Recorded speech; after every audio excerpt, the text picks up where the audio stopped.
Hello, everyone, and welcome to episode 211 of the Classic Elite Podcast. My name is Scott, and I've got Dustin with me. What's going on, man? I didn't have to work today, so I actually slept a whole lot before. Really? This morning. Yeah, I'll get to sleep in, so Hell it's going to be interesting. No yawns. How are you going to get through my section of the show? I don't know. I guess I have to pay attention and stuff.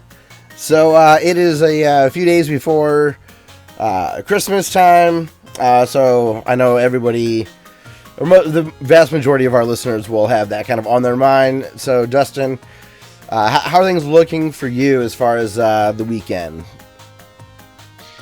I think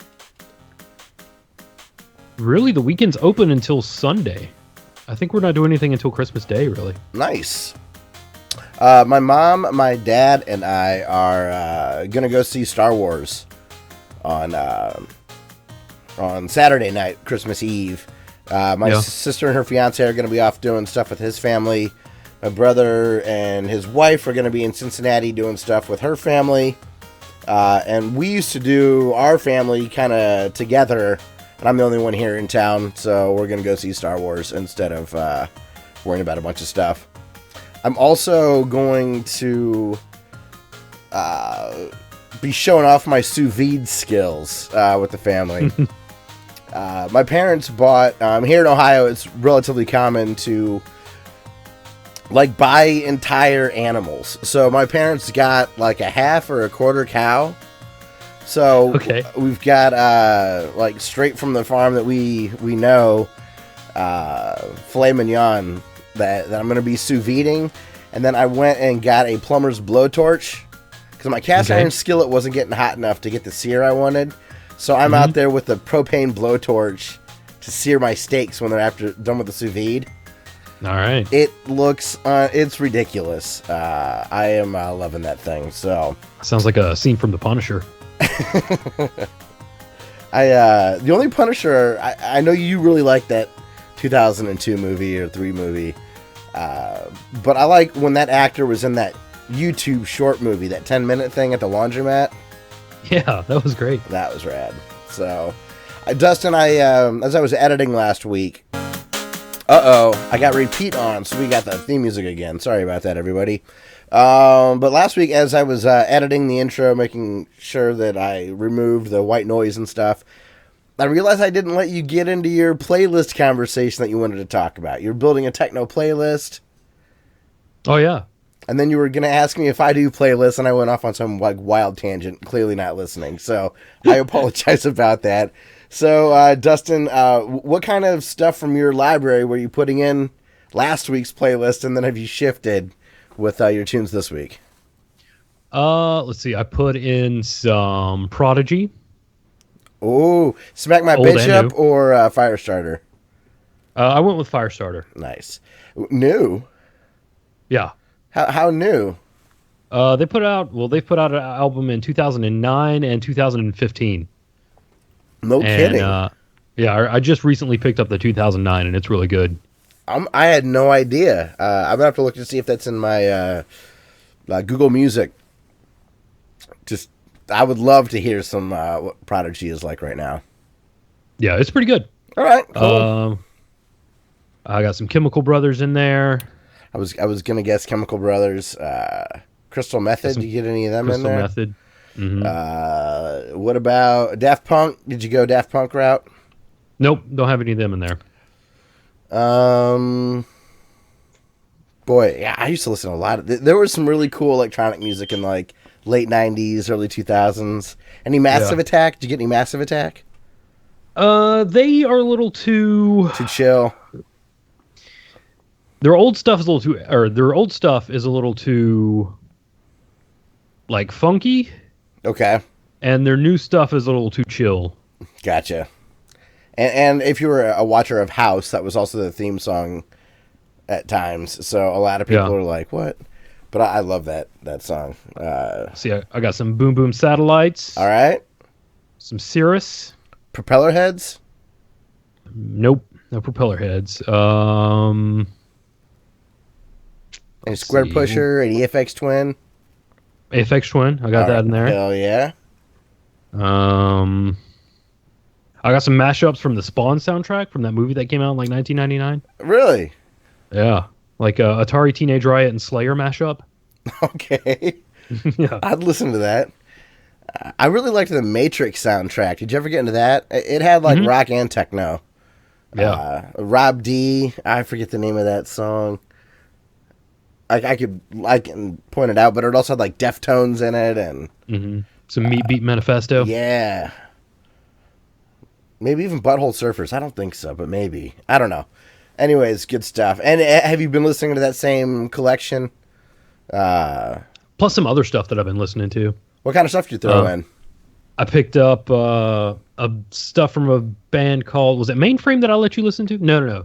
No, that was Master Boot Record. Yeah. And oh, dude, I just bought their Check Disc album. It is exactly what I've been looking for lately. It's sweet. This crunchy, amazing chiptune metal. Oh, yeah. Dude, I've been rocking out to that. Yeah. Something I picked up last night called Hollywood Burns. Okay, I'm not familiar with that. It's really good. I'm gonna have to send you some links. Okay, you know me. I love. I love music. There's a lot that I hate, but like music has big effects on me. Speaking of also music, Dustin, this week I got the Oasis Supersonic Blu-ray. It came out this week. Okay. Did you ever like Oasis?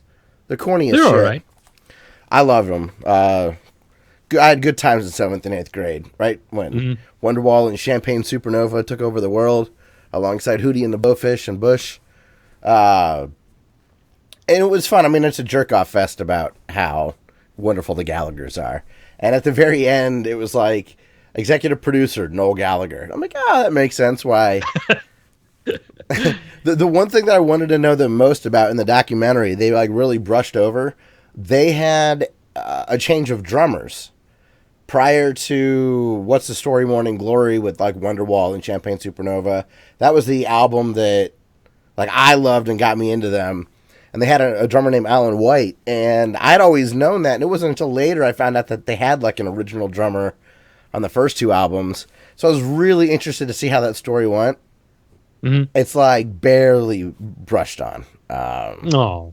But it reminded me how much I love their simple ass like stadium radio 90s rock music. Where I busted out my my guitar, started trying to remember how many songs of theirs I would remember. They use the same basic chords, just arranged in different ways.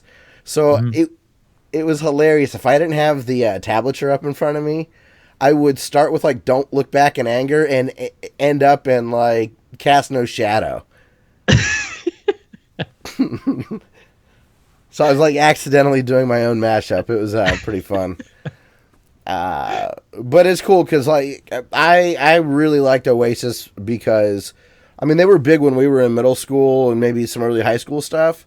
But because they were so big at that time, when I was in college, and because if I was real hammered, I could still play Oasis.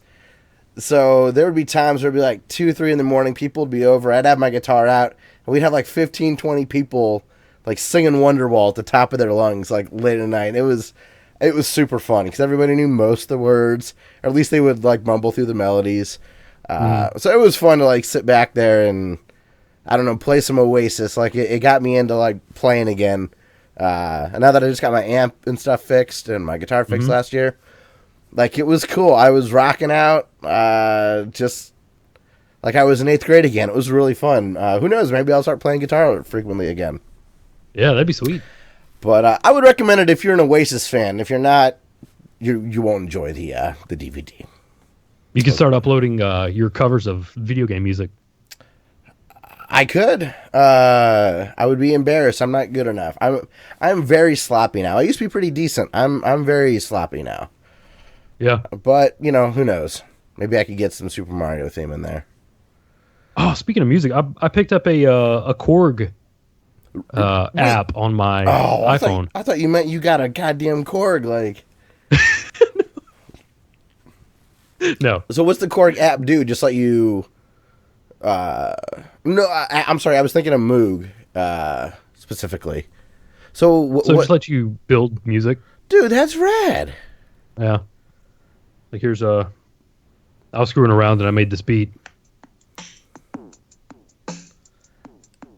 That boom has 9 Inch Nails Year Zero. Yeah. I promise you, I'll send you a song afterwards. That was a great album. So maybe it was off the Slip. It's off one of those two albums. But anyways, yeah, cool. I'm glad you're trying to tinker around with writing music. You didn't grow up playing instruments or anything, did you? Mm-mm. Well, in the 7th grade, I played some trombone. That sucks. I played some trumpet. Yeah, but all the ladies getting up on me, so I had to stop. It was too much. At least you had a built-in stick with the instrument to fight them off with. Right, yeah. You know, us trumpeters, we... I don't know. Also, I want to give a quick thank you to the Don't Copy That Floppy podcast. They're hosting us right now on Twitch, so if anybody's coming to us via that, thank you very much. Lex and Dan are good. Thank you, guys. Lex and Dan are good guys. I was just listening to their Game Awards stuff, episode 103 yesterday. So awesome. Well, yeah, Dustin. Other than that, I got Christmas stuff done, ready to go. Should be. Oh, I do have. I guess I'll talk about this maybe later, but I might as well mention it now. I have some vacation time I'm using next week. Mm-hmm. I have a hard, fast goal to finish Doom, Inside, and Owlboy in that week. Those are right. I need to finish those, and then there's no other games I really care about spoiling. Even if Uncharted gets spoiled for me, I'm like halfway through that. Mm-hmm. I don't really care because I enjoy just playing it and looking at it. And then I'll be able to just ingest all the giant bomb spoilery arguments all week. It'll be wonderful. So, all right, man. Well, let's get into some news. Let's do it. First thing is very light news this week, but there's actually some pretty fun stuff to talk about. The first thing that I noticed is it looks to be confirmed that Mega Man for the NES titles 1 through 6 are coming to iOS and Android, which I don't know, man. I think that's pretty cool. Yeah. I don't know the pricing. I didn't look heavily at it, but I've had really good success with my Xbox One controller working with Android, pairing it just through Bluetooth. The newer Xbox One controllers have Bluetooth. Mm-hmm. And the emulators I've tried with it have been flawless. Tony got me a game that I'll talk about that's a Square Enix RPG. It's working great with that. All right. The only thing I can't get to work is Geometry Wars. Ooh. That's a bummer. You know what? On my phone, the touch works shockingly well. Oh. So, it's not bad. But, right. yeah, I mean, if they have mild controller support, awesome.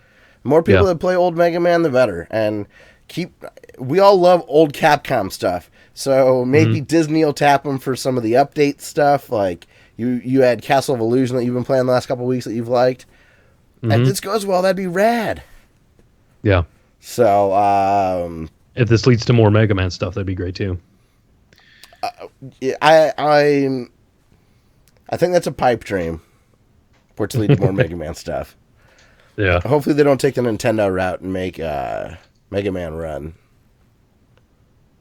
Mario lends itself much more to that then. Because you'd have to have Mega Man always moving right and always firing. Not for me. However, yeah, that'd be garbage. But yeah, I agree. That would be sweet if they get more incentive for Mega Man stuff. What would you pay to get this stuff on your phone? Like what's your gut tell you? Mega Man 1 through 6. I would pay $10 to $15. That's my. I'm not going to now. I have those on the 3DS and Steam, and some of the real cards, so I'm done. But I think 10 to 15 is a good price for that collection. 10 if it's bare bones, 15 if it has like some extra stuff thrown in. Like save state, controller customization, that kind of stuff, optimization. Yeah, cool. Hopefully it'll be that, because on 3DS, what is that? It was $30 because it was $5 a pop. So, yeah, I don't know. I think it's cool. Hopefully that does end up being a good thing for Capcom, because that series is sweet. Mario Run. I'm hearing a lot of conflicting things on Mario Run. Have you heard much chatter about it? Just what Jeff on Giant Bomb was talking about.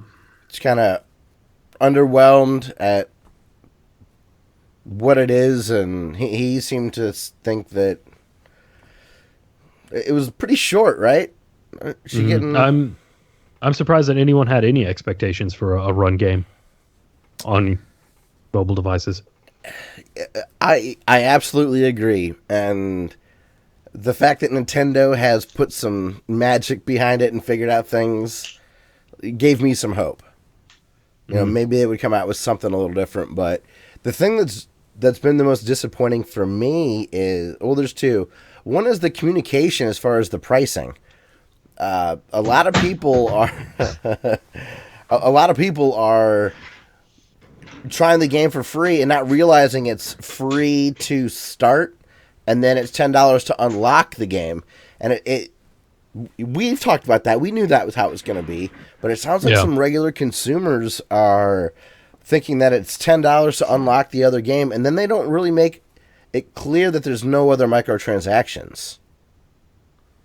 So I'm hearing a lot of negative stuff like, this $10 is too much for an iOS game. But I have heard some people that have loved it, and there is some hard stuff in it as far as different coins to collect. So some people are really getting into that completionist side of it and getting a lot of replay out of it. But I've heard a lot of people also just disappointed. Like, I was hoping for more and didn't get as much as I wanted. Well, at least we got that sweet Reddit joke out of it.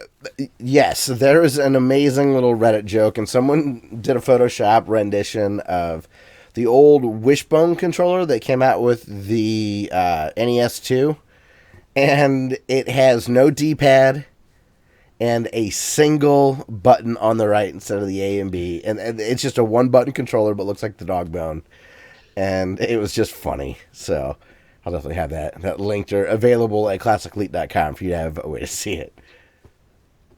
It's just too perfect. Yeah. You know what? I bet if I played with that controller, I would have more fun than if I was tapping my screen. It would feel... it would trick my brain into feeling like it was more Mario. And along with other NES stuff, this is another thing that I saw on Reddit today. And someone put up through their Imager account around 60 high-resolution, printable, high DPI NES cover art boxes. So you can print off on photo paper these great high-resolution prints on a photo printer, which are relatively common and inexpensive. I guess not a lot of people have printers now. But even like a $60 HP inkjet will give you these great little posters. I know this because I did that. I would print them off on photo paper, use a ruler and a X-Acto knife, and trim off the white edges. And like, I have these rad NES carts that are up. And I think that this is a neat little thing if you want to, frame some artwork really cheaply. It's pretty cool. Did you have a chance to look through any of these? Yeah, they look really great. Some of them are clearly scans of actual box art, and some of them look just like a true master file, a production file. I mean, I'm sure it's not. It's just Photoshop. Like the Mario 3 looks unbelievable. Yeah, it looks perfect. Like, you could send that to the manufacturer to start printing the boxes. It's funny, I have a Mario 2 printed out and framed above my toilet in my bathroom because it's just funny to me. And that's the exact image I found years ago that's in this thread. So I don't think this person, I think he curated it versus, doing it himself. Still neat. One of those, I think it was Wild Gunman. It was clearly a scan of a box that was kind of beat up. Mm-hmm. But it's still, I like the way it looked. I totally agree. The Mario 2 that I had printed out has a crease in the top corner. Mm-hmm. And it looks like a real box printed out. That's awesome. It's neat. So, yeah. Yeah, right. There's something kind of cool about it. Having the, rabbit-eared corners and showing the gray around the edges. That's what our boxes looked like, man. Yeah. Shows it was played. That's what Dustin and I love retro games. We love collecting them, but we like being able to play them as much as we like to collect them, if not a lot more. Yeah, you and I have been playing a lot of retro stuff lately publicly, which has been cool. Next in the news is that Warner Brothers Montreal has canceled a Suicide Squad game that was never announced. So it was weird to see a cancellation announcement for a game that no one had an idea about. But according to the Kotaku article that I read, the team for the Suicide Squad game is moving on to a Batman game, which kind of cool, I think. I like Batman. Batman's alright. I feel sorry for those guys. Because, when they made Asylum, they were like, guys, we made a really good superhero game. People think it's great. We should be proud of ourselves. And nowadays, they're like, oh my God, no more Batman, please. It is going to go to a different studio. Right. Well, no, this isn't Rocksteady or anything. I don't think this is the Origin guys either. Maybe I'm wrong there. I don't know. But new Batman games coming. I mean, Telltale's selling really well. Arkham Knight sold very well outside of PC. So, I think it sold all right on PC, and then they had to give a lot of that money back to the customers. I wanted to mention that. Thought it was interesting.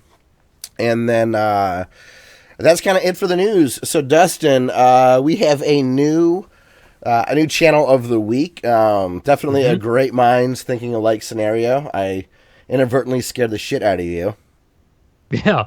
Which was you did this as I was putting it in, right? Oh, maybe. It had to have been. Yeah, because you wouldn't have done it while you were streaming live. Right. So why don't you tell people what happened?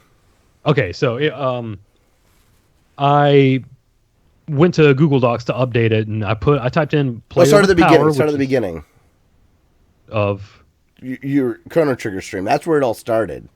Right. Yeah.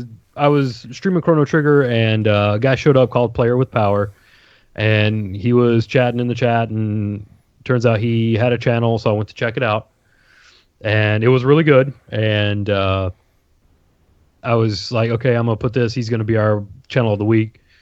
So I'm in the Google Doc, typing Player with Power in, and I type Player with Power : hit space, and his YouTube channel pops up. Like the link for it. That's wild. And from my perspective, I'm watching Dustin's stream of Chrono Trigger and hear Player with Power chime in, and then Zarek showed us a video of his on Twitter. So it was his Castlevania video. So I'm watching that, and I'm like, oh, this guy is amazing. This is hilarious. He's going to be Channel of the Week. So I go to open up the Google Doc, and already in Channel of the Week's feature is Player with Power. And my first thought is, damn it, Dustin, put the link in so it's easier for me when I'm doing show notes. So I go to his channel, grab his link, and put it in the show notes. So a couple days later, and you didn't know this until right before we started, a couple of days later, I went to go add what I had been playing this week. and there was an additional note under player with power that's like, yes, this added automatically, and I'm not happy about that. And I'm like, oh, shit, that is funny. Okay, yeah, that's the story with Dustin thinking that Google's automatically reading our minds and inserting links. Yeah. But let's talk about player with power. You've got some great notes here, exactly what I wanted to talk about. So, yeah, I mean, what kind of stuff jumped out to you about him? He makes YouTube videos like people used to make YouTube videos. Yes, like 9 years ago. And that's what like, think about the best videos that came out when YouTube started being a thing, and that's the kind of videos that he makes. But it doesn't feel like a copy. Right. The production values are like through the roof, and he's funny. He has list videos. He does horror movies. He put up an Evil Dead review today. I haven't watched it yet. It's hilarious.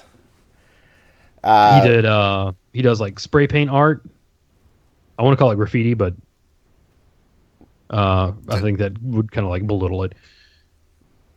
Yeah, but I mean, still, when you say like good graffiti or real graffiti, I mean, at least over here in the States, it's not looked at as vandalism as much. Or maybe like in London where he's from, not as much, because isn't Banksy or whatever, and he real popular over in Europe? I think so. Right? Or does he do that here? I don't know. I don't know.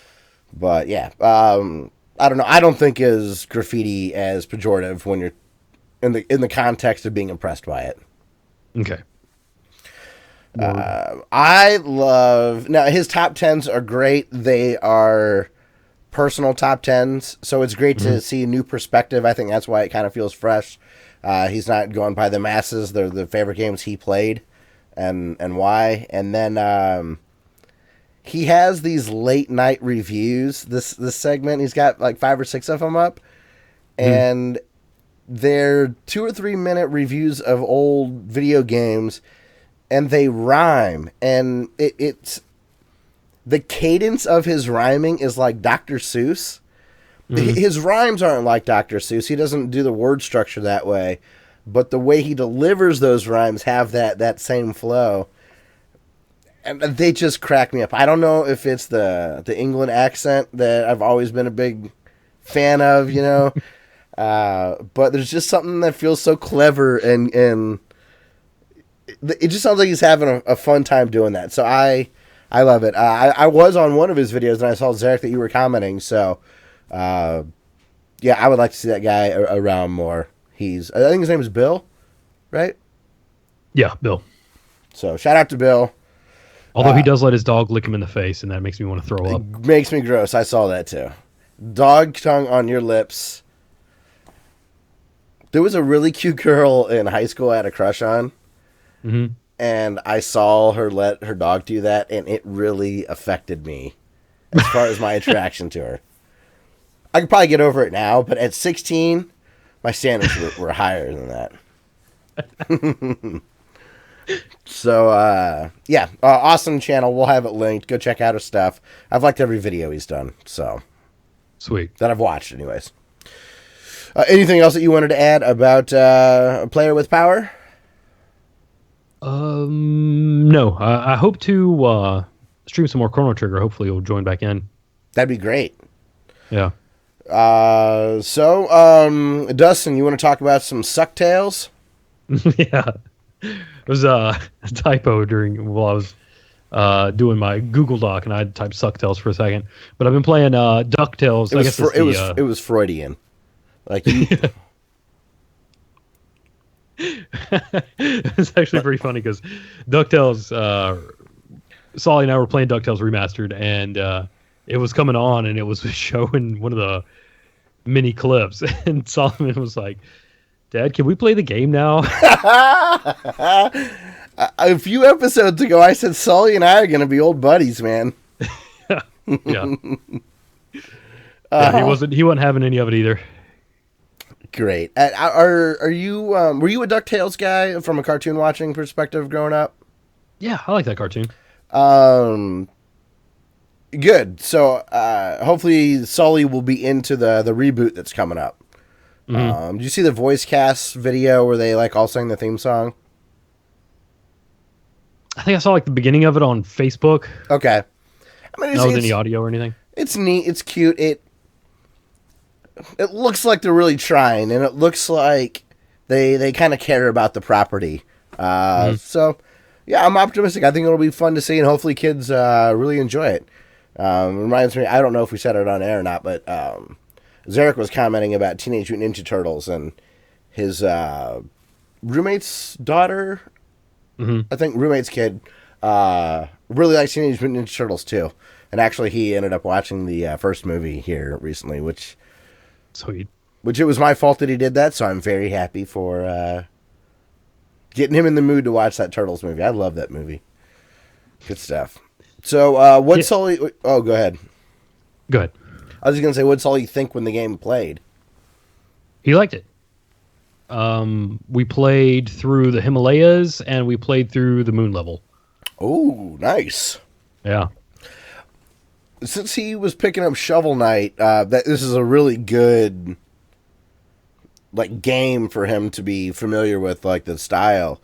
But did he, but his NES kind of clunky, even though it's the remake. Did he have any issues that were like more polished in Shovel Knight than what they were in DuckTales Remastered? I think the pogo is easier in Shovel Knight. Okay. I think it's a little more complicated in DuckTales. I know there's the easy pogo. Yeah. Which all you have to do is press down when you turn that on. Maybe if I turn that on for him. I actually... He was having a little trouble with that. I didn't like... I ended up turning it on because I didn't feel like it was accurate enough. Yeah. Yeah, so... that's cool that he liked it. Mm-hmm. It's a good music. Yeah, that game's great. Oh, it's almost phenomenal. It really is, but I don't like it. You can go dive in your fortune.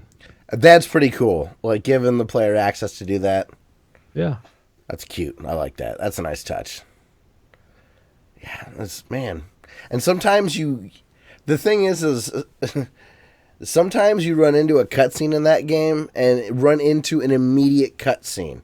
So you go to skip through something and then run into something that you have to wait a little bit before you can skip through. And there is one section when you meet Gizmo where there's 3 cutscenes that you have to skip before you can play again.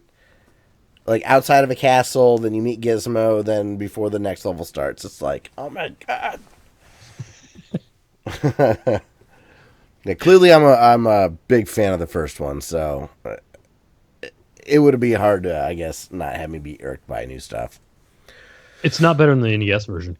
No, it's not. Have you ever played much of 2? I mean, I know it's rare, so I don't know how much time you fired up like on an emulator or anything. I have not. Speaking of player with power, one of Bill's video, he mentioned liking DuckTales 2 more than the original. Oh, wow. And there were some things for me that I didn't care for as much. The level design didn't seem as quite as fluid, but there was some extra mechanics with the cane that I did like whenever I played it. Like there's little sections where you jump on a raft and you smack the wall with your cane, and that sends your raft going. Huh. Which is a clever mechanic. And also there's things that you can hook on with your cane that allow you to pull them and move them around. So there's a little bit of environmental puzzles and stuff. That's awesome. And there's the good music. I mean, it is good, but I just like the original a little more.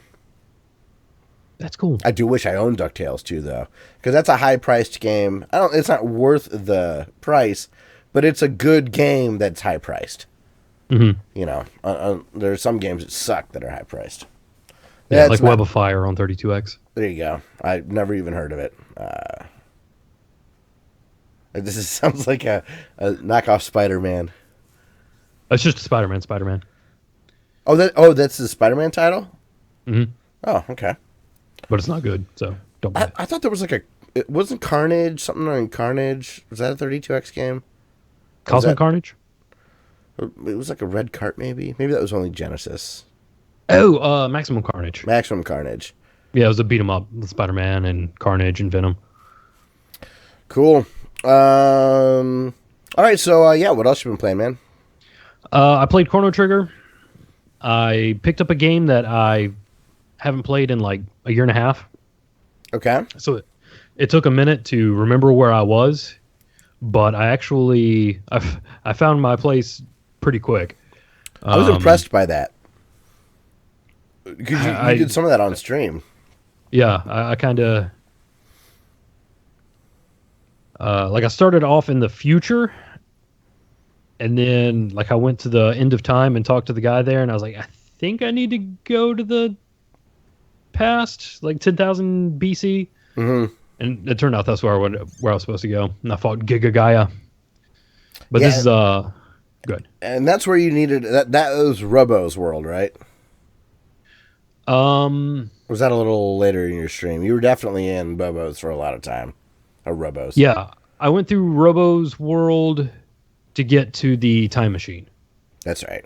And then I took the time machine back to 10,000 BC. I was disappointed that you didn't make fun of me for the...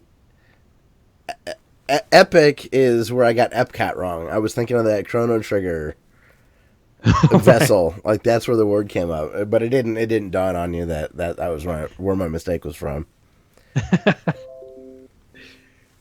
Is Windows restarting? You're just sending me stupid notifications. Okay. That's no problem. As long as it doesn't restart. Yeah. Have you played any Chrono Trigger outside of the stream that you did? I stopped at the Ocean Palace. You played during that stream. That's like one of my least favorite parts in that whole game, like that world, and it's still great. Yeah, like I'm sitting there watching it, just enjoying watching you play, and I'm like, God, I just wish he was somewhere else, but I'm watching. This is good. Yeah, the world's so junky. I mean, it's supposed to make you feel crappy, right? Because it's the post-apocalyptic future.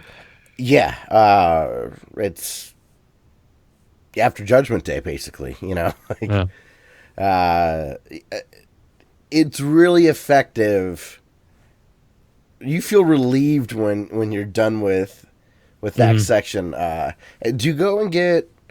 I just remember the Giant Bomb playthrough. They called her Byla, the Stone Age chick. Do you get her after? Like in the original playthrough? I think so. I think you go through the future, get Robo, and you try to leave, and you go way back. And that's when you end up with Ayla. Ayla, that's what it is. They changed every... the beginning, when Ryan Davis and Patrick Klepek were playing it on Giant Bomb years ago for their endurance run, they were just screwing around and named Chrono Brono, like making fun of the bro thing. And Ryan Davis just kept changing just the first letter of every name to B. And so I know everybody is Barley, not Marley, Bobo, not Robo, Brog, not Frog, Byla. But it was hilarious because it just kept working every time a new character would show up to rename. I got Chrono Trigger on Android through the Square Enix sale this last weekend, and I named him Brono to get the save started. So, awesome. It's a very... I didn't get into that game until after I started doing this podcast either. I was oblivious to it, and now it's one of my favorite games of all time. Sweet. So, yeah, what else you been playing, man? I picked up a couple of games on the advice of Implant Games, who I talked about not long ago. Yes. He is like, I think these two are they underrated? And he said they were. It's Malice and Voodoo Vince for Xbox. OG? Or 360? Yeah. Okay. OG Xbox. Malice, you're playing as a girl who has a sledgehammer, and the first thing that happens is you're killed by the villain called Dog God. He bites your head off. Okay. and you go to, I assume, you go to the afterlife, and they're like, no, it's not your time. So you go somewhere else and you talk to this like giant clockwork guy. And that's when he gives you your club. And then you go to all these different places and you're trying to like get stronger so you can beat Dog God. And I played the first few areas. I had to like basically save the Deku tree. Okay. Because I like you do some stuff outside of a tree and then you go inside of it to stop the boss. All right. So we'll call it a tribute and not a ripoff. And it's okay. The club swing mechanic is a little weak. You don't have much range. It doesn't feel like it has much heft, or like when it connects, it doesn't feel very good. At the same time, it does upgrade. So maybe like as I upgrade, it'll be awesome. It's looks kind of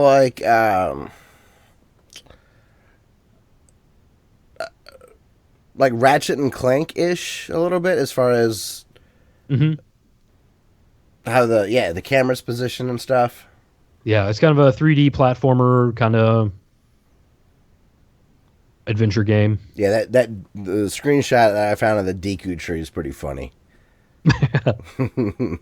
It's like straight up it's like the Mad Comics version of the Deku tree. Right, yeah. And then same note, through another 3D platformer called Voodoo Vince. And you play a voodoo doll that is brought to life with zombie dust. And the lady who made you, who runs the voodoo shop, was kidnapped, and you're trying to rescue her. The cool thing is since you're a voodoo doll, you can hurt yourself to hurt other enemies. So are you is it risk reward? Do you lose some of your health, but it does enough damage like to the enemy that it kills them? Like, does it also hurt you when you do damage to yourself to hurt them? So if you like run into them or if they attack you, it just kind of steals some of your zombie dust, which kills you. Okay. But if you fill up a meter, then you'll do something like drop an anvil on yourself. Okay. And when you do that, it will like clear out a group of enemies. It's kind of like a bomb and a shmup. It's got like an AoE thing and yeah. Okay. Other than that, you got like a punch and a spin move.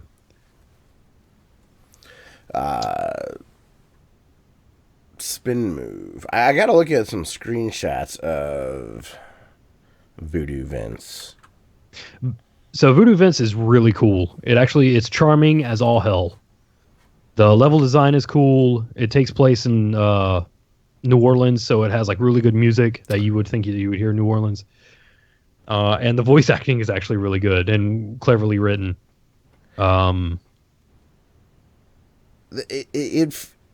This kind of feels like if you could somehow, it feels like the Beetlejuice world almost from some of the screenshots.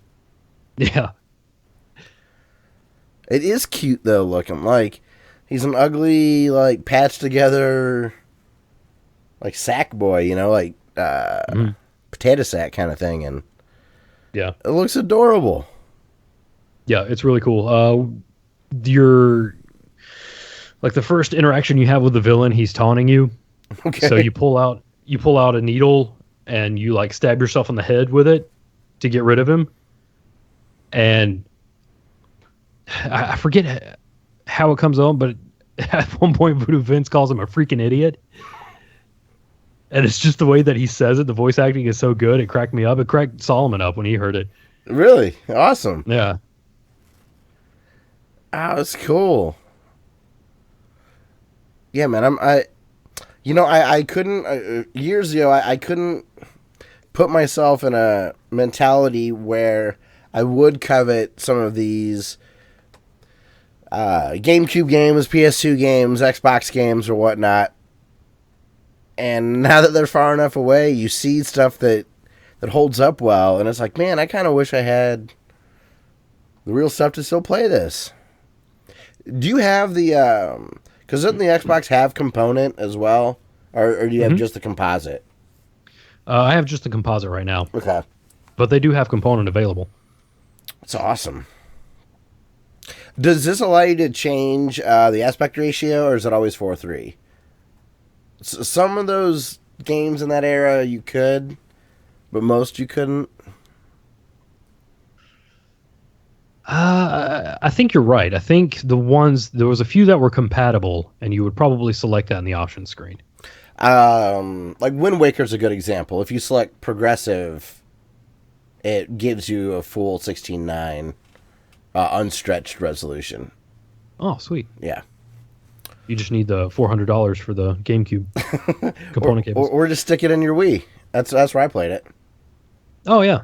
Just use that. That's got, you can get they still sell them, HDMI adapters.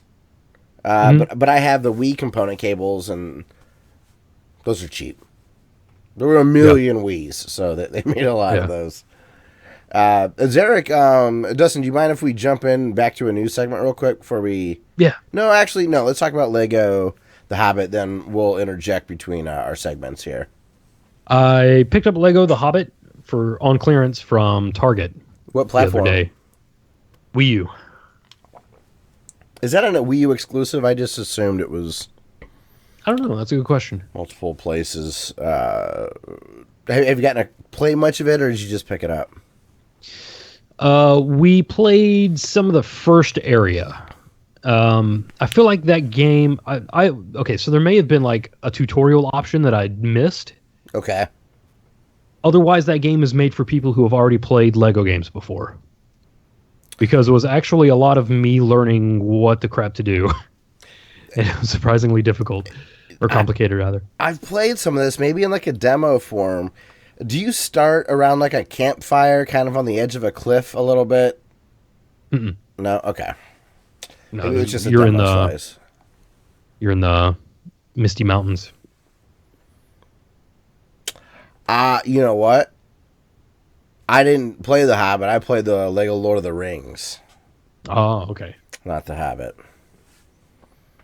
I would assume... Yeah, you had to have missed a tutorial of some sort, because even though they probably expect that you've played some Lego games before, that Lego City Undercover or whatever I played on Wii constantly reminded you what you needed to do. And these games are designed for what, like kids, 8 to 10-year-olds, like yeah. So there's got to be some of that teaching going on. They can't.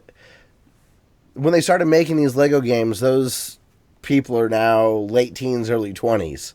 So they always need those new 6-year-olds in. They're basically like cigarette makers, you know. You always got to get the new ones.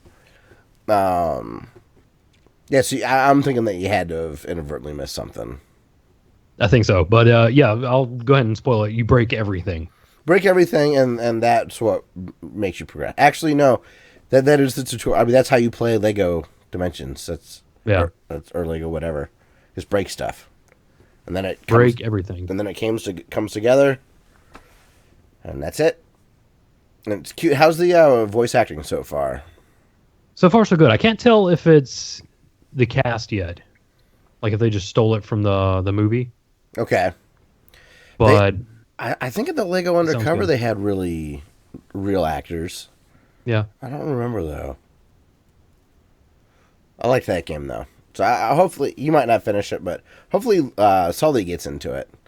Mm-hmm. You know, kind of explore stuff. Or eventually there'll be a dragon. You know, trolls and. Yeah. Hopefully that'll lead to him wanting to watch the movies. Fun. Yeah, absolutely. And man, I just gotta say, I can't stop thinking about the Jungle Book and how much I loved that movie. Man. But like I've rewatched, not all of it, but I've been rewatching some of it, and there's so much of it that I want to be like, oh yeah, like totally, Sully's got to see this. But there are some fights in that are intense, and I think they could scare little kids. That movie's just really good. Now, I wasn't a huge Jungle Book fan, but I liked it, so I caught a lot of that stuff. But as I was rewatching it, I kept thinking, like, I really want to recommend this, but you won't mind watching it again for the second time, so you might as well get it, watch it. It's on Netflix. All right. Yeah, it won't be a slog to get through. That movie's just badass. And then if you don't want to show it to Sully yet, it'll hold the test of time. I still can't believe the animation in it. It's really cool.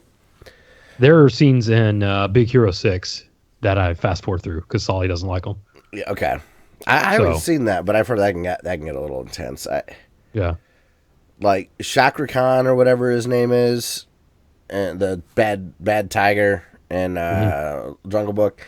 Some of those roars are like really scary. But like the way they interpreted some of the characters were so.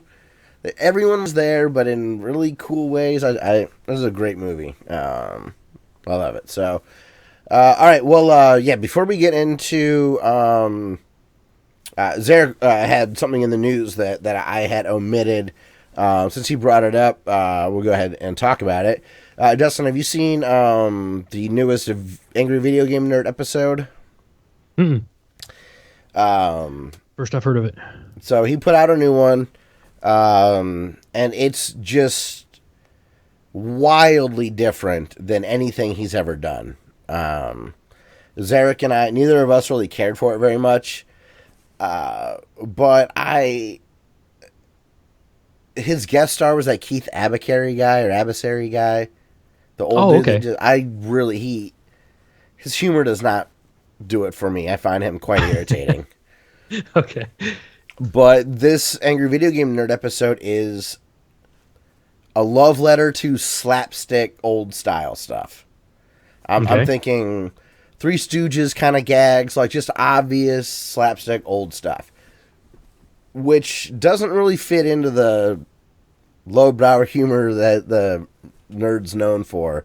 And also, a lot of his newer stuff has had very intricate plots and very deep cut jokes. This one doesn't. But you can see the amount of effort into it. So it never bothered me watching this episode. I wasn't sitting there with a grin on my face like I did through Berenstain Bears or Mega Man or anything like that. Like, how's he keep doing this different stuff I love? And this one, I was just like, I get it.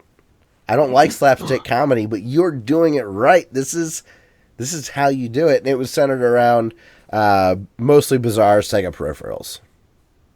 Okay. So, I mean, it's worth watching just to see they clearly, those two like slapstick stuff. They like that old crap. And you see hints of it in some of the fighting stuff from earlier Angry Video Game Nerd episodes, but I don't think a lot of his fans will look at it that way. I think they'll just say, this isn't what I like and dislike. F you. You're running out of ideas. And then he also put out an episode or like a trailer for Astro Bastards, like an old joke. So they have this... again, I don't like it. Like, it was not a trailer that I enjoyed, but I really appreciate what he did. He had good old-timey, like 1960s black and white, or maybe even 1950s black and white, because Star Trek was in color. That was early 60s, right? Yeah. So it's like it looked like kind of like Lost in Space, but like black and white, and potty humor jokes, and that guy with the glasses was in it, and Keith Apicary, and I don't know.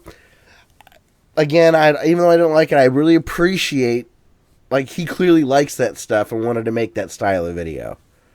So, good for him. Sweet. You know, I don't know, I guess it would almost be like, you and I like to listen to a lot of news podcasts. So it would almost be like us trying to do a style with like a lot of bumpers in it and NPR style, a little scripted, like tightly edited. But I don't know if our regular listeners would like that. I wouldn't want to make it, to be quite honest. But right. But it would show my appreciation for that style of podcasting and whatnot. So yeah. Yeah, so there's Zarek does say he does really like the King Kong humping the building scene. Yeah, so it's go check that out. Go give him views at the very minimum. However, even though I didn't care for the slapstick video, he announced he's got a 9th season on DVD, but also that another Blu-ray is coming out with episodes 100 to like 114 or something. So I will be pre-ordering that when it comes out, because I love the first Blu-ray so much. So yeah, Zarek brought that up, wanted to mention that. So there we go. All right, Dustin. So as far as me, I want to give a quick thank you to Tony.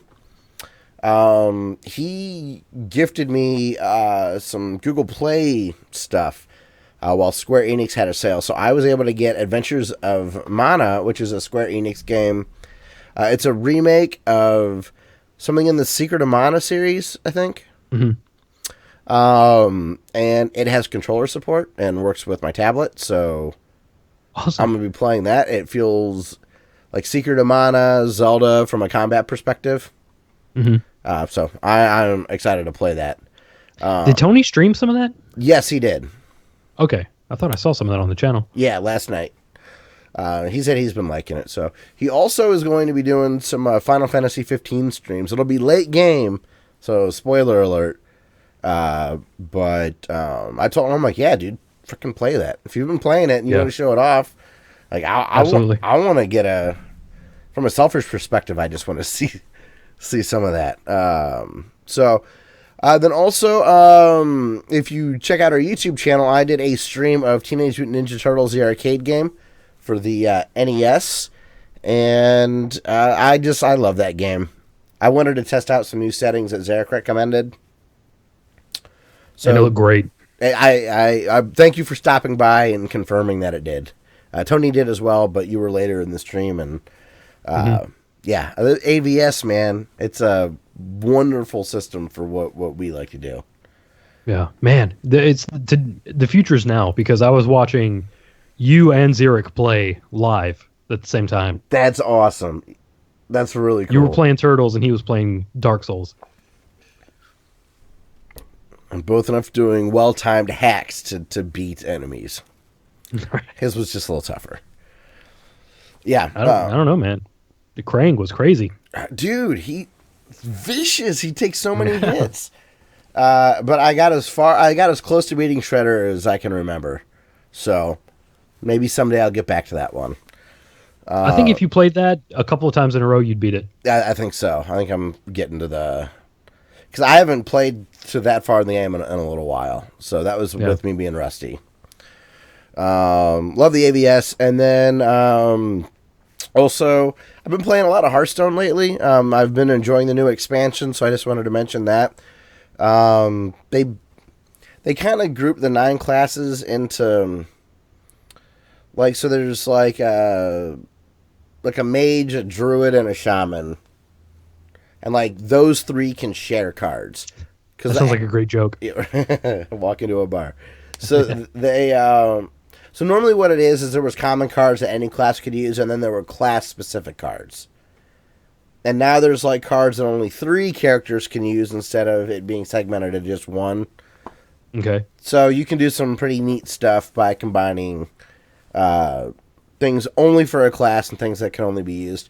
The only reason I bring this up is if you go through and play with the new cards and win games with each one of those buckets of groups, you'll get 2 free packs. So got 6 free packs for playing. I enjoyed that. I found some neat decks from Crip and from Brian Kibler. So those have been fun. Been really enjoying that. Been playing a little bit more Forza Horizon 3. I love it. It just keeps being great. Also, I will be doing some streaming this weekend on Christmas Eve. I'll be doing the Zelda for the Famicom stream. Our good buddy Jeremy over at the Cartoon Retrocast gave me a tip that my Famicom is a little fussy, or my disc system's a little fussy. Mm-hmm. He said that when he puts his on his side, he doesn't have any issues with it. And I was like, God bless 80s electronics. You smack them or orient them in a way they weren't designed for, and they start working. Excuse me. I know that a lot of people with one of the versions of the PS1 would have disk drive issues, and it would start working if you put the console upside down. Yeah. Like, that's hilarious. Zarek hasn't been enjoying the new expansion. Oh, it took him 40 packs for his first legendary. Jeez, that's bad luck. Man, I got 3 in my first 50. Wow. So I had a better luck there. Deck stacked against him. That's good. He says that the legendary he got was also garbage, so he's frustrated. That's when you got random number generation as a key component. You can feel burned and you can feel rewarded really easily. So it's too bad, man. So I'll be trying to tip my disk system sideways and see if that fixes the weird controller issue that I have. Who knows? It might. And then there was something else. Oh, huge thank you to Kevin, our good buddy from Canada. He gave us some amazing games for Christmas, Dustin. Did I leave that email open? I haven't checked it. Okay, let me give you a rundown of what he gave us. Okay. Lightning Returns, which is part of Final Fantasy 13. Mm-hmm. Gosha, which I haven't played, or it looks like Getia, but I think it's Gosha. Legacy of Kain, Soul Reaver, which I think you've played, right? I have. Legacy of Kain, Soul Reaver 2.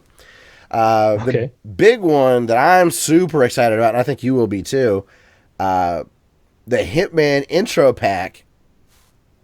So it's the first season of that Hitman game that everyone's been going nuts about, where you have the like those like stealth kind of missions or whatever, where it's not story oriented, it's like objective based. Mm-hmm. So yeah, I'm very excited to play that. That looks like a game that you'd really get a lot of fun out of, because you find all these weird ways to kill somebody.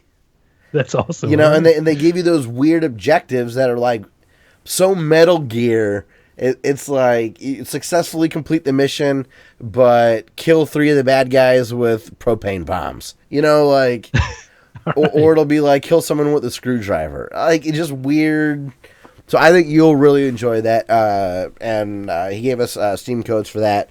He also gave us Tomb Raider Underworld, which I've never played. And then some discounts for Hitman and like just general like 20% off your next game stuff. So Kevin, that was awesome. Unbelievable, man. I want to play. Thanks, dude. I'm very excited to play a lot of these. So Dustin, as you go through to activate some of these codes, I took all the first ones, so all of yours are the second ones. Cool. So Kevin, dude, that's awesome. Yeah, dude, I've been eyeing a Hitman so much. I can't wait to. That's the first game I think I might. That or Joan Toon or whatever are probably the next games I'll crack into, and I can get through Doom Inside and Owlboy. I better find some Adderall to get through all these games on my break, man. You don't need sleep. Do that. Maybe I can get some of the crystal meth they talked about in the Oasis documentary. Apparently they had a bad meth bender and it caused some issues. Man. I'm like, damn. They thought it was cocaine. So they tried it. So they had the big old honking lines of it and were up for days and kept going back to it. They're like, oh, shit. Man. It seemed like they liked it more than cocaine. So, all right, well, yeah. Take some of that, mix it with some 5-hour energy, and then put in some coffee and just drink it. Dude, yeah. You know, I'll have it in my French press. It'll be freshly ground. Take all that bite off of it. French press meth. French press meth. So, yeah, and trying to think. I think that's about it. So yeah, good stuff all around there. All right, well, let's get to our feedback from last week, and then we'll call it a show.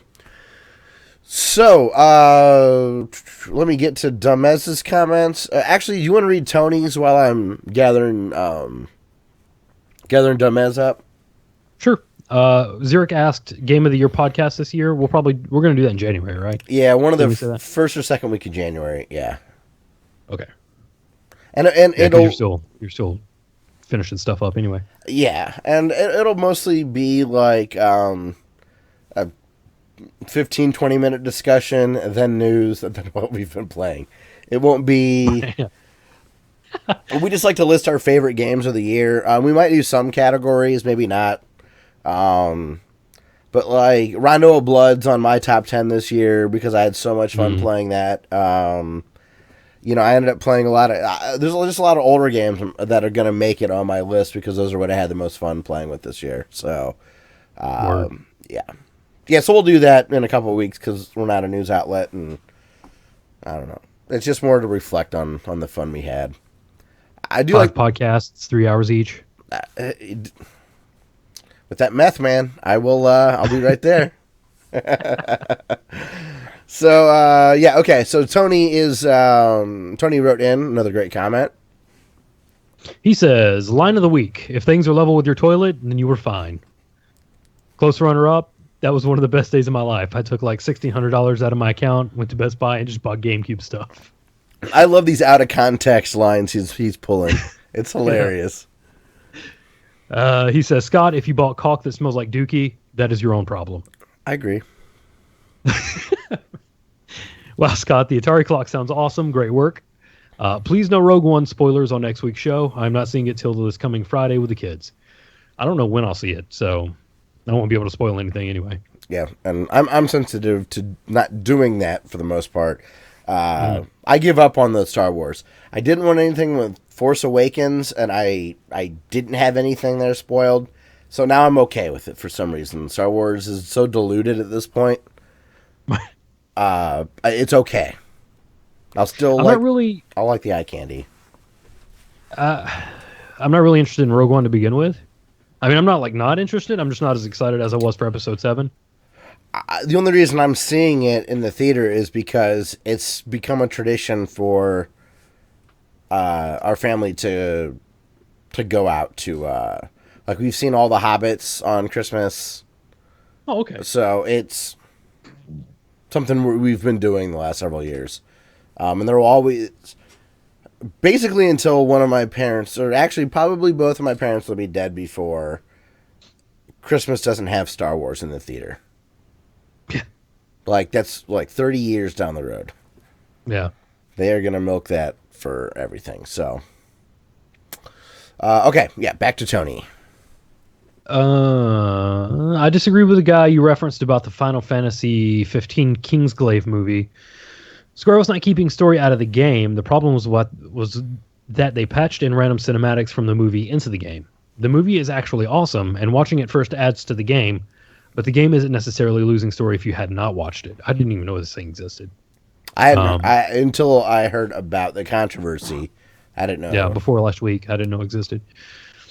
The movie's actually the complaints were the randomness of the cutscenes. I think just my 2 cents. Dustin, I really need to take your advice and wait until games are cheaper. You need to do that. Love your collection, my friend. My thoughts on backwards compatibility. Xbox One did it right with low-cost digital games. PS4 did it wrong with the PS Now subscription purchase. I agree. $20 a month is too much, and you don't own the game. Yeah, that PS Now was. It sounded cool when they were talking about it 6 years ago, but no, I'd rather just own digital copies, or actually, I'd rather just own physical copies because I'm a lunatic.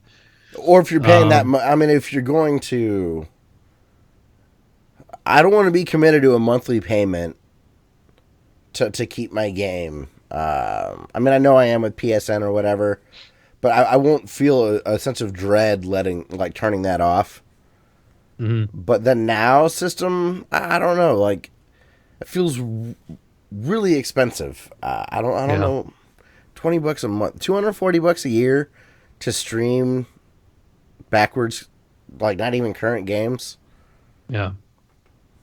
Oh, that brings, you know what? I forgot to bring something up.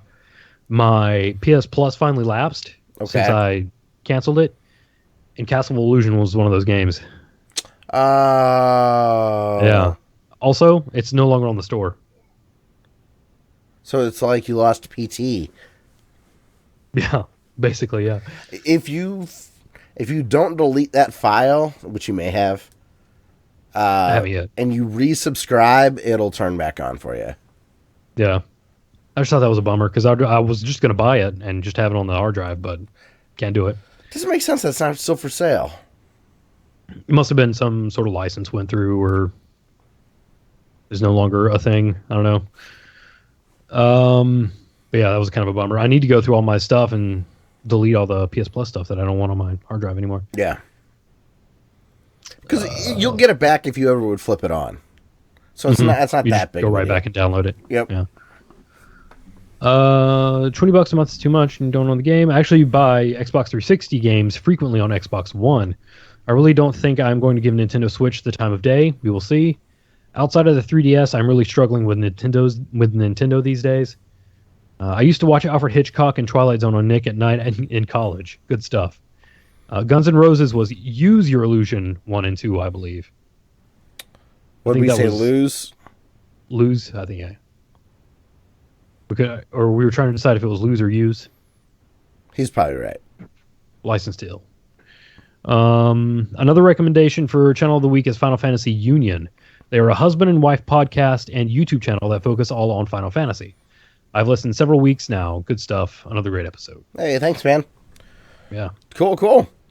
And then once again, our good buddy Demez came in with some great feedback. Good stuff. So, let's make sure I don't miss any of it. Okay, so he just ended up getting a 65-inch 4K TV, so congrats to him on that. Looks like he got all the specs that I would recommend, so hope that's good. He got a Sony Bravia, which I have a Sony Bravia. It was the first 1080p TV I got. It still works great, so fingers crossed for you, bud. And then he says he'll have lunch in Delfino Plaza. Is that Delfino Plaza? Is that in like Majora's Mask? Is that a Zelda? Sunshine. Super Mario Sunshine. Gotcha. I knew Delfino was somewhere in there. He says, "Hey, dude, bros, I made a big, or he says I made a big achievement, I think, and I challenge us to all do it as well. Beating Bayonetta 2 on infinite difficulty." Nope, I won't take the time to do that. I might beat it on regular difficulty. That's on my back catalog. I loved when I played that game and didn't play more than 2 hours of it. I said you must beat. I've never played a Bayonetta game before. This is the only one I had, but I got it, so I might as well get to it sometime. He says you have to beat her on hard to unlock it, so he says he's the king. I'm sure out of our listener base, you are by far the best Bayonetta player. I'm confident saying that. He says, forget the haters. Mario Sunshine is a top game. Don't play GameCube Pikmin at all. Just skip it. Play the Wii Pikmin. It's a huge upgrade with widescreen and proper Wii pointer controls. I can't imagine playing with the pointer and a control, it sounds like. Also, GameCube Virtual Console. He says they had better bring the GameCube Fire Emblem to it. It's so expensive, and that would fill an awesome gap until they produce Switch Fire Emblem, which they've got to, right? I mean, that was a huge game on the 3DS. Yeah. Also, a cool Nintendo game for the GameCube would be Odama. It's an obscure GameCube game. Really cool, but it requires a mic to play it. They would also use the mic on the Switch controller, which could work, or whatever mic you have hooked up. He says it's neat. Go to YouTube and watch it. It is a war pinball, the battlefield of soldiers, and you bash around the giant pinball and issue voice commands to troops.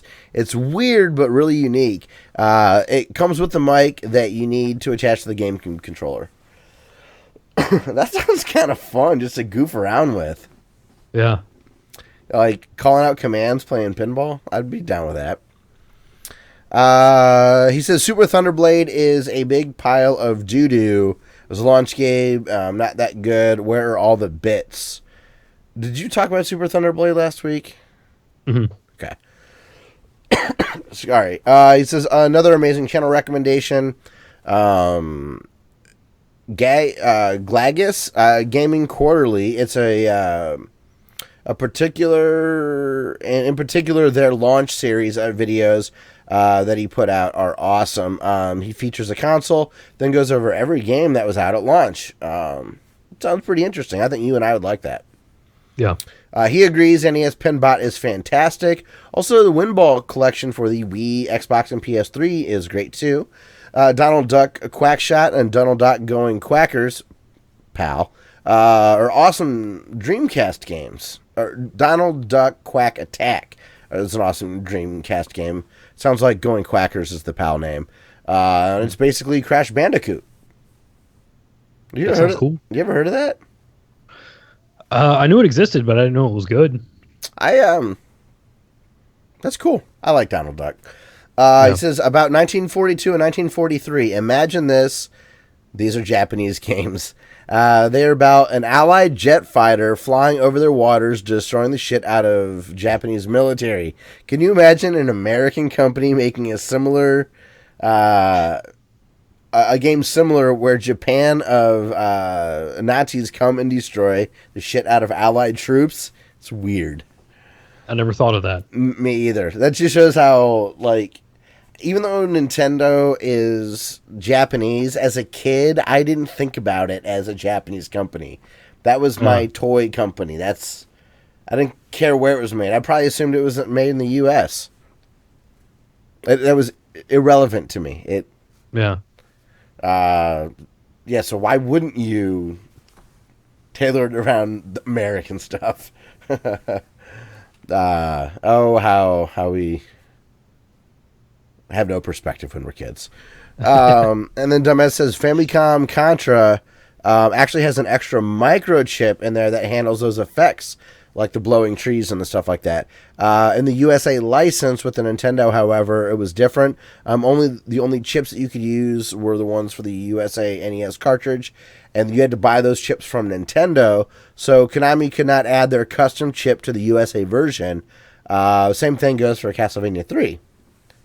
Huh. Great info there. Did not realize that's the reason. I thought it was I assumed it was to save money to port it quickly. Mm-hmm. Not that there was hardware functionality. Yeah. He says, Scott, please do me a favor and play Minish Cap on your GameCube with a Game Boy player. I sold my GameCube a long time ago. I'm ducking. I know you're throwing crap at me right now. I sold my GameCube, so I don't have the player. He says it's so much better on the big screen. And if you don't have the Game Boy player, get one. They're still cheap. Make sure it comes with the boot disc. Yeah, sorry. Not going to happen. There are no new unique Mario games on the Game Boy Advance. I think he means what the hell, Nintendo. Only remakes. However, make sure that you do play Mario vs. Donkey Kong on the Game Boy Advance. It's 10 out of 10 awesome. Basically a direct sequel to Donkey Kong 94 on the Game Boy. I haven't played any of those. He says Elf is the greatest holiday movie ever. I believe he means that, but also wants to troll me with that comment too.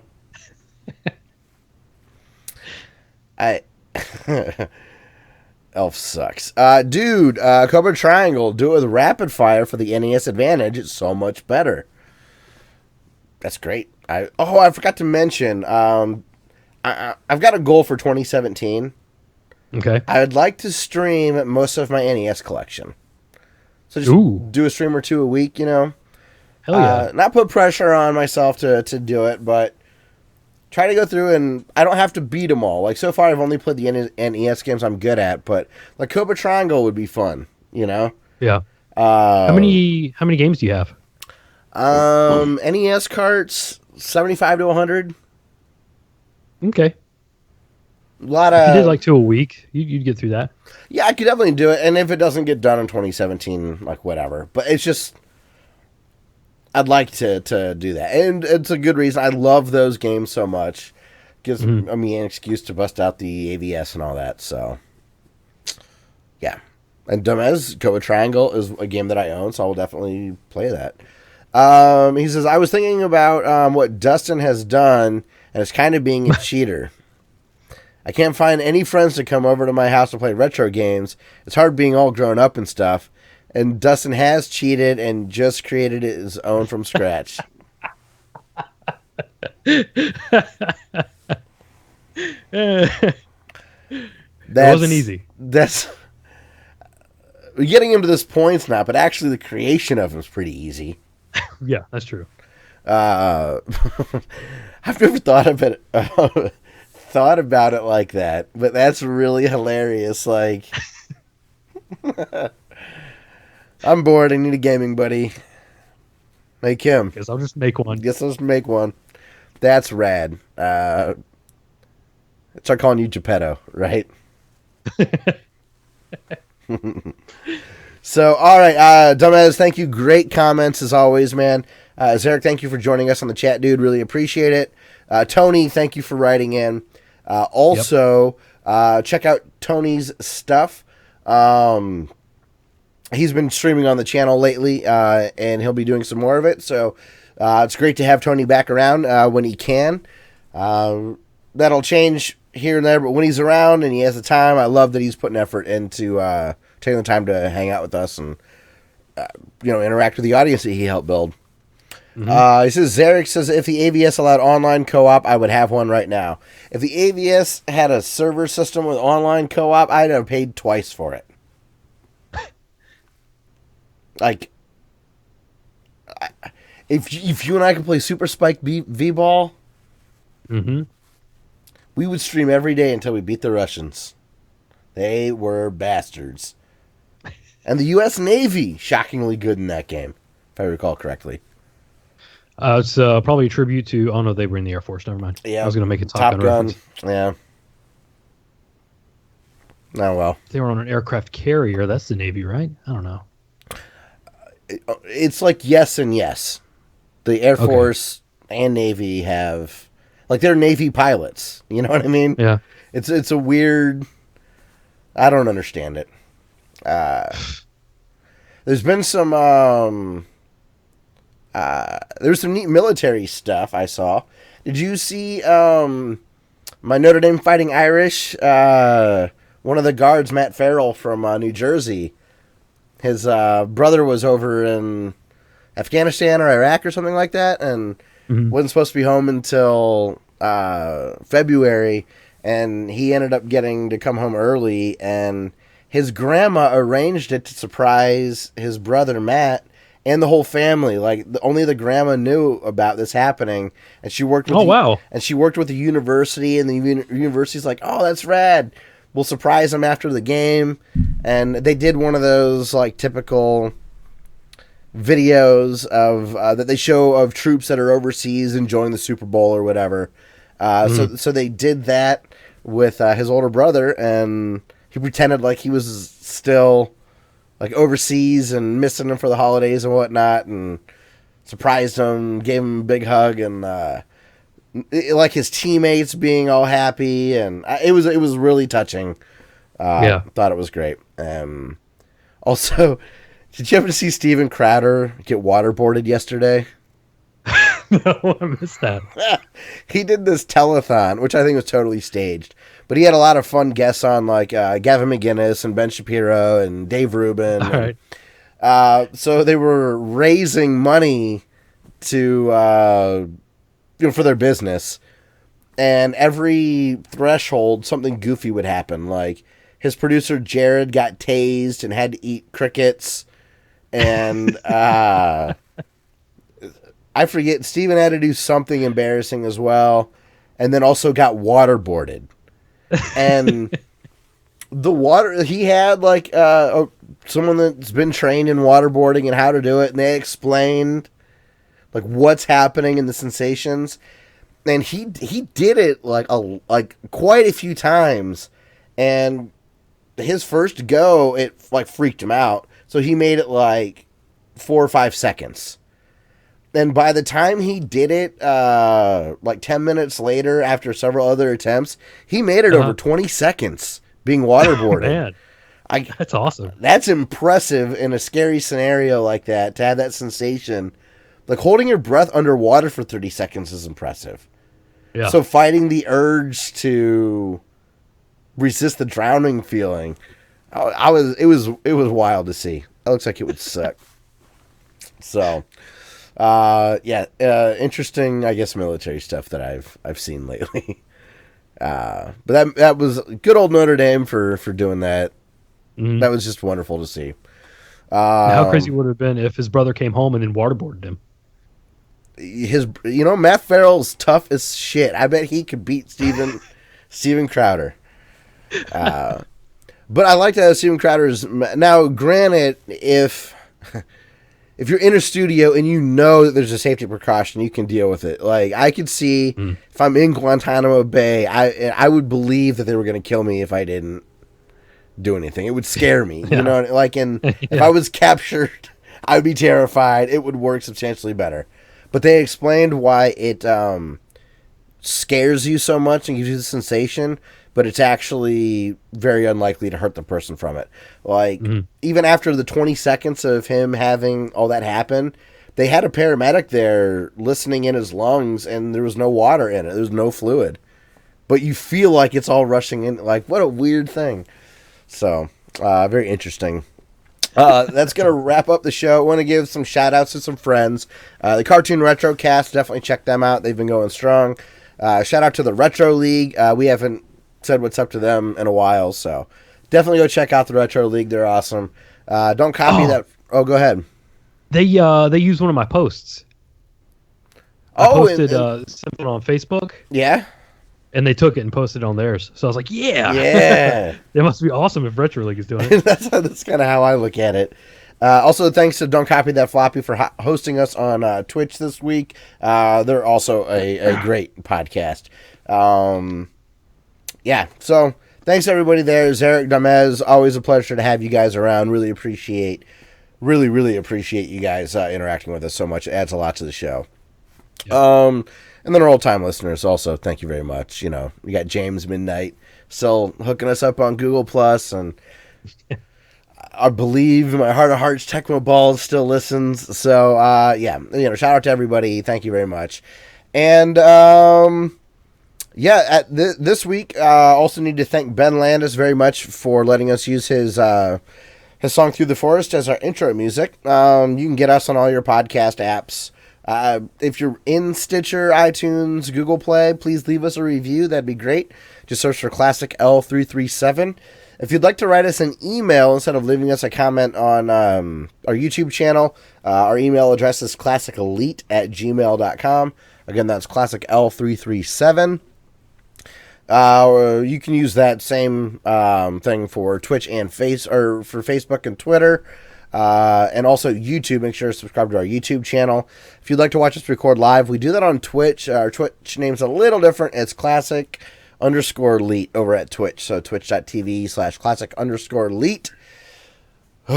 Okay. Now we get to Dustin. You were the smart one this week with the outro music. It's by Master Boot Record. The song is Flashback, and this guy writes stuff with Amiga stuff. It wasn't until I started researching this before we started recording. Flashback was a pretty popular Amiga game.